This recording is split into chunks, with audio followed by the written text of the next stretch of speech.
What if I told you that the reason you can't speak English fast is not because your grammar is bad or your vocabulary is small, but because you're doing one thing wrong every single time you try to speak? And what if I told you that once you fix this one thing, speaking English will feel 10 times easier, almost automatic? Stay with us because in the next few minutes, we're going to show you exactly how to stop translating in your head and start thinking directly in English, just like native speakers do. This changed everything for me, and it can change everything for you too. Hello, everyone. Welcome to Miss English Daily, where we make English simple, natural, and actually fun. I'm Sarah. And I'm Mike. Thanks for having me, Sarah, and we're really happy you're here with us today. You know, before we start, I want to say something. This episode might be one of the most important lessons you'll ever hear about learning English. I agree. This is not about grammar rules or vocabulary lists. This is about how your brain actually works when you speak. And if you're serious about improving your English, if you want real results, do us a favor right now. Hit that subscribe button. Yeah, subscribing helps us keep making these free lessons for you. And honestly, it takes 2 seconds, but it means the world to us.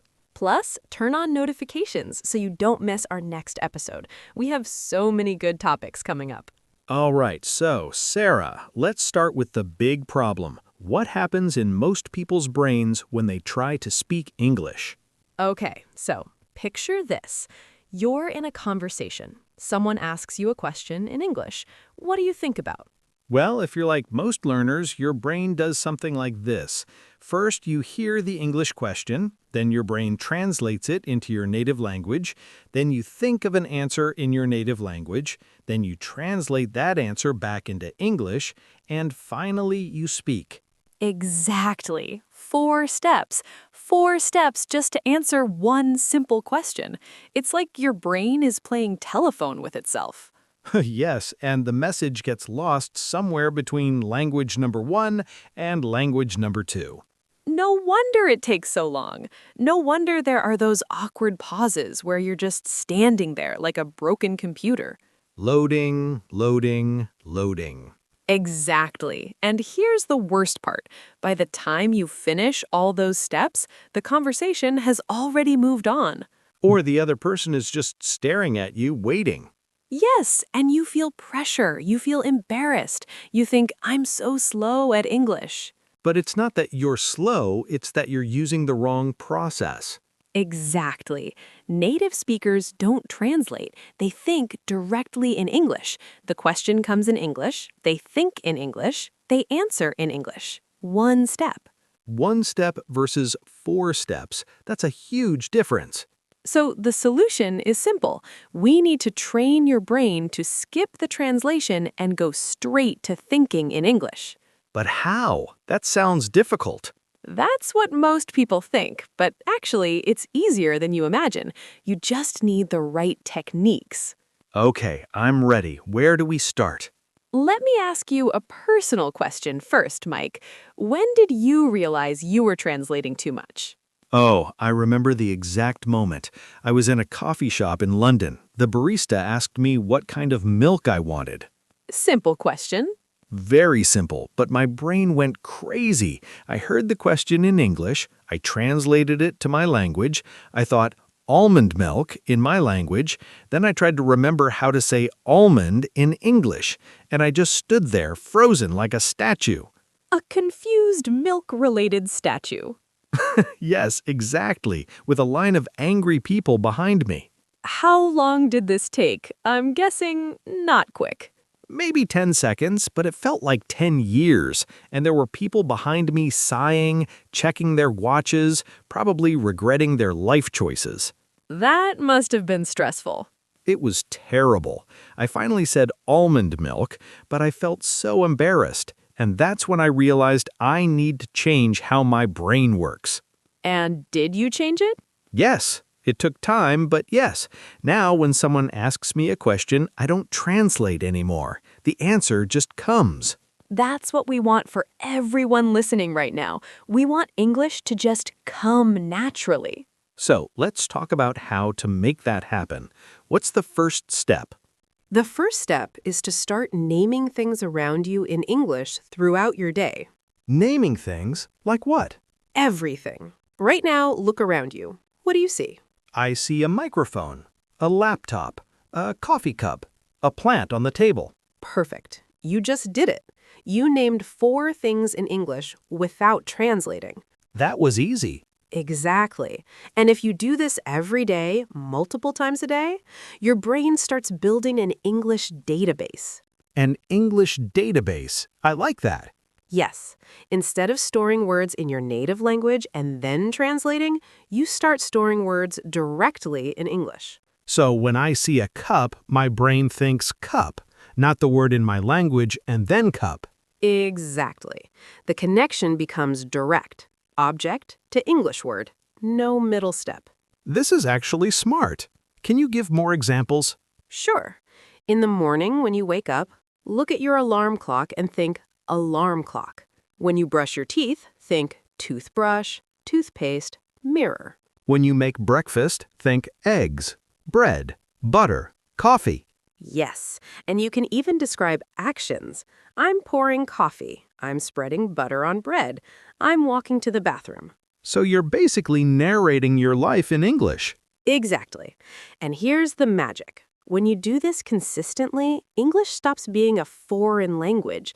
It becomes part of your daily thoughts. I love this. What's the next technique? The next technique is talking to yourself in English, out loud. Out loud? Won't people think I'm crazy?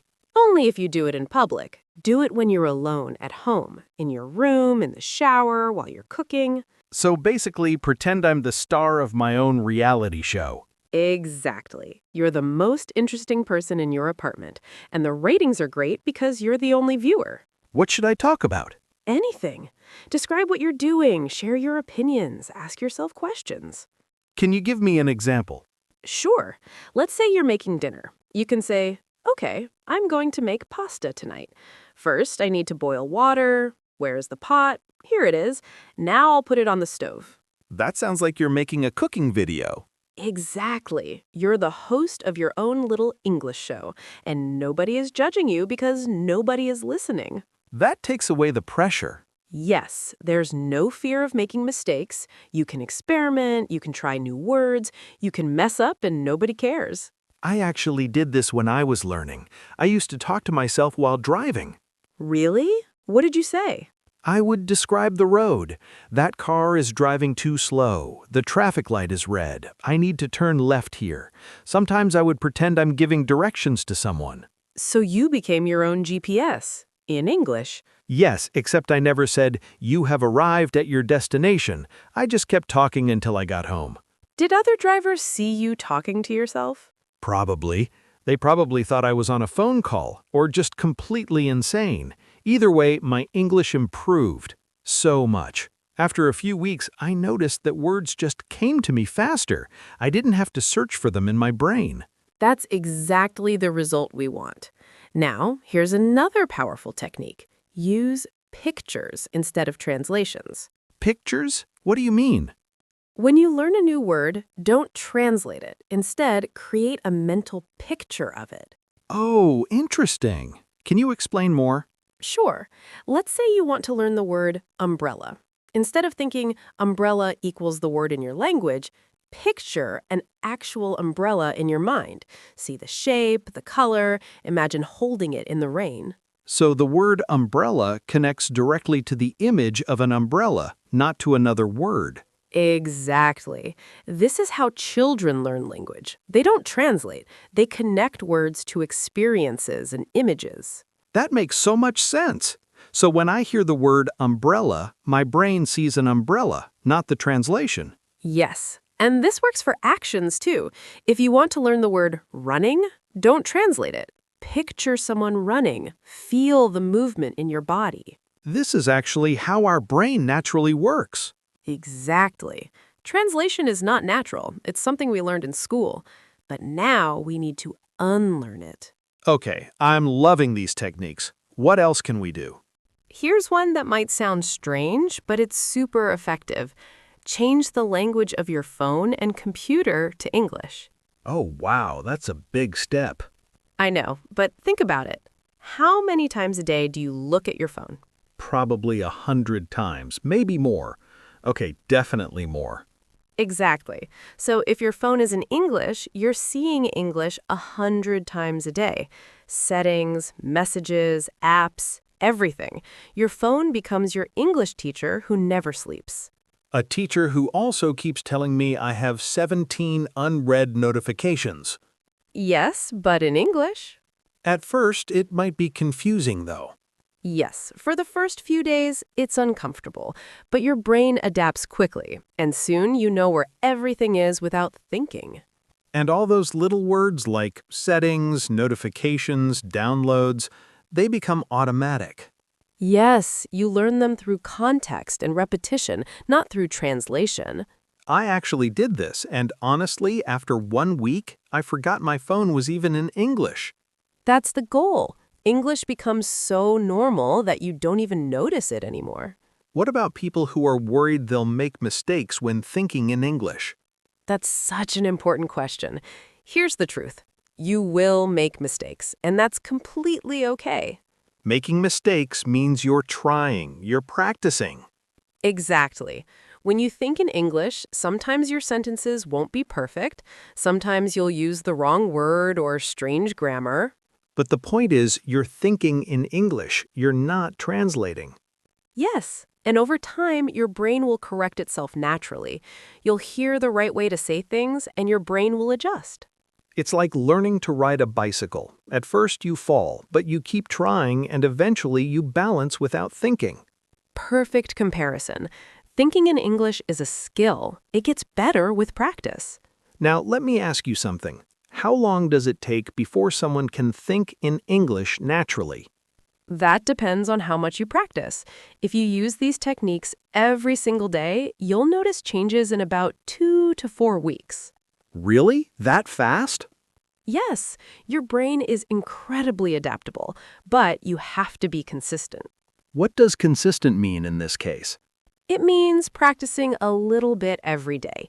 Even 10 minutes of talking to yourself in English, naming objects, describing your actions, that's enough. So it's better to practice 10 minutes every day than 1 hour once a week. Exactly. Daily repetition is the key. Your brain needs to see English as a normal part of your life, not something special you do once in a while. Before we continue, Sarah, I think we should mention something important to our listeners. What's that? If you're finding this helpful, if you're learning something valuable right now, it would mean so much to us if you'd leave a comment below. Yes. Tell us, have you ever caught yourself translating in your head? What was the situation? Or tell us which technique from today you're going to try first. We read every comment and we love hearing from you. And if you haven't subscribed yet, please do it now. We make videos like this every week to help you improve your English in real, practical ways. All right, let's keep going. Sarah, what about situations where you don't know the English word? What should you do? Great question. This happens to everyone, even advanced learners. You're thinking in English, and suddenly you need a word you don't know. And the temptation is to translate it from your language. Exactly. But here's what you should do instead. Describe the word using simple English. Describe it? How? Let's say you forgot the word scissors. Instead of translating, you can think, the thing you use to cut paper, the tool with 2 blades. Oh, so you're explaining it in English. Yes, and here's what's amazing. When you do this, you're still thinking in English. You're not breaking the flow. And maybe later you'll remember the word scissors, or you'll look it up.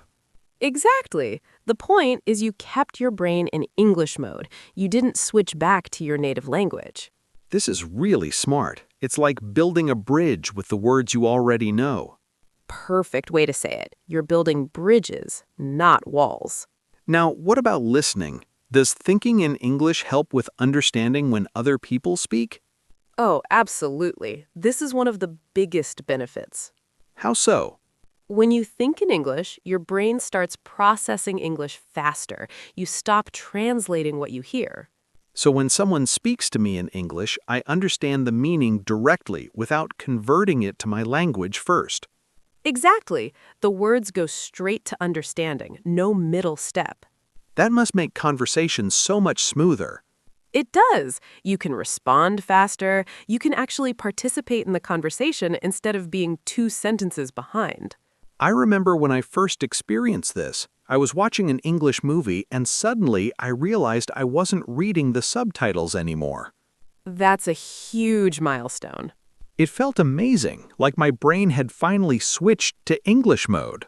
And once you reach that point, English becomes fun instead of work. Speaking of fun, I think we should talk about using entertainment to practice thinking in English. Yes, movies, TV shows, podcasts, music, these are all great tools. But how do you use them correctly? The key is active watching or active listening, not passive. What's the difference?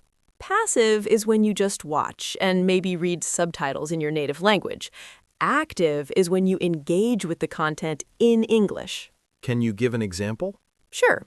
Let's say you're watching a TV show. Instead of subtitles in your language, use English subtitles, or no subtitles at all if you can. That forces your brain to work in English. Yes, and after watching, you can think about the story in English. What happened? What did the character say? How did it end? So you're reviewing the show in your mind using English. Exactly. You're not just consuming content, you're using it to practice thinking in English. What about music? Music is wonderful because songs repeat. You hear the same phrases over and over. Your brain starts remembering them without effort. And you can sing along. Yes, singing along is actually thinking in English. You're forming words and sentences without translating. I learned so much English from songs when I was younger. Me too. And the best part is it doesn't feel like studying. It feels like fun. Okay, so we've covered a lot of techniques today. Maybe we should do a quick summary so people can remember everything. Good idea. Let's go through the main points. First, start naming things around you in English throughout your day. Second, talk to yourself in English out loud when you're alone. Describe what you're doing. Third, use pictures and mental images instead of translations when learning new words.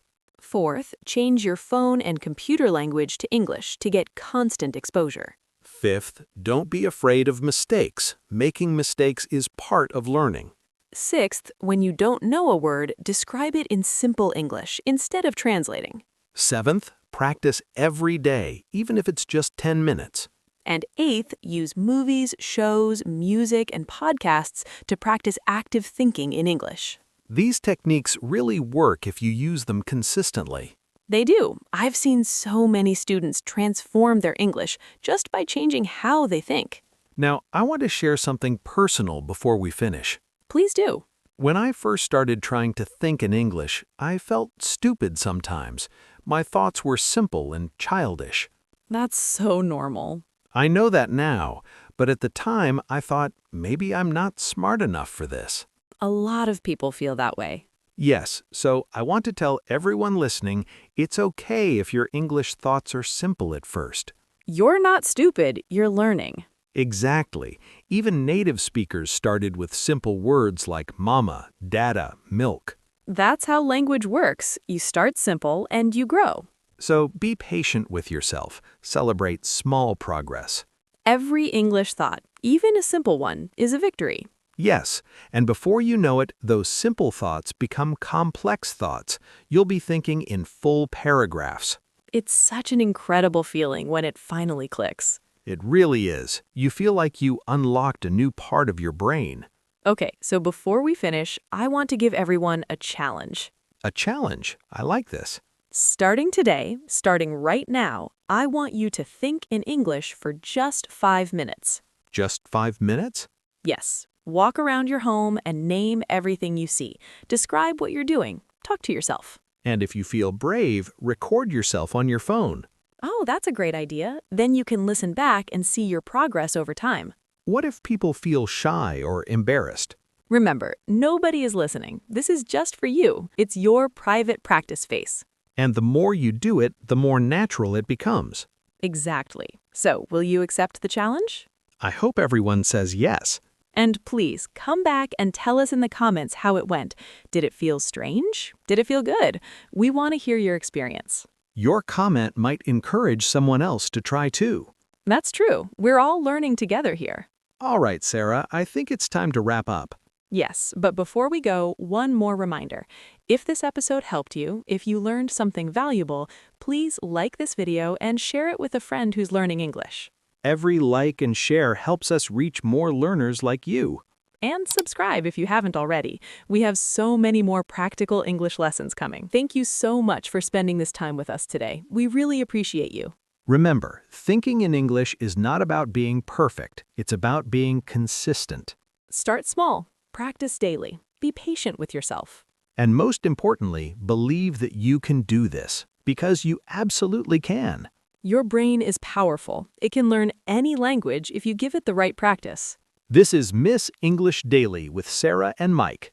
Keep practicing, keep believing in yourself, and we'll see you in the next episode. Take care, everyone. Bye for now. Happy learning.